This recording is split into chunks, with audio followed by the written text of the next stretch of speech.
Usaha industri pengolahan kelapa di Indonesia dalam situasi pelik imbas dari maraknya ekspor bahan baku buah kelapa. Kebijakan ekspor yang kurang kontrol saat ini berakibat terhadap berkurangnya pasokan kelapa dalam negeri.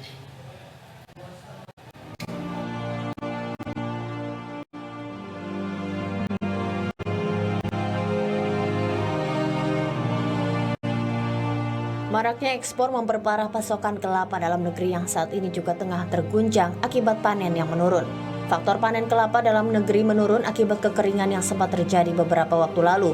Imbas faktor ekspor cuaca menyebabkan harga kelapa butiran melonjak tajam di seluruh wilayah Indonesia. Harga kelapa butiran di pasar lokal saat ini bahkan naik hingga 100% atau berkisar Rp14.000 hingga Rp15.000 per butir. Sementara di level petani harga kelapa sudah mencapai Rp6.000 per butir.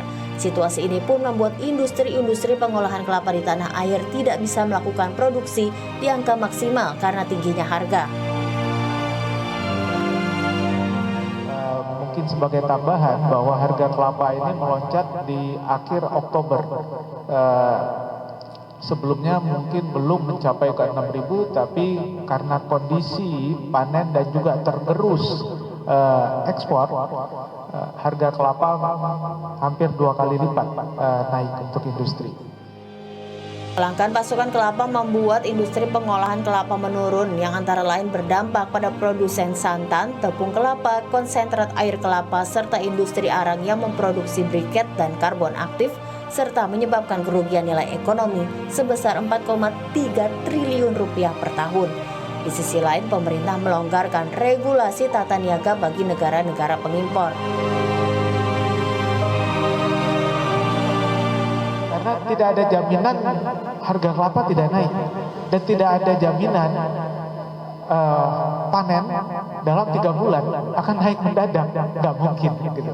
Jadi sudah dapat dipastikan kita tinggal tunggu waktu industri-industri di luar briket itu akan kolaps. Industri briket 3 bulan lagi mungkin Indonesia sudah tidak ada lagi industri briket di Indonesia. Nah itu gambarannya. Himpunan Industri Pengolahan Kelapa Indonesia mendorong pemerintah untuk melakukan tindakan nyata guna menekan ekspor bahan baku kelapa. HIPKI mendorong Presiden Prabowo Subianto berkomitmen kuat untuk menggenjot hilirisasi, khususnya di sektor pertanian dan perkebunan. Kelvin Sipahutar, Hidayat Syarif, Jakarta.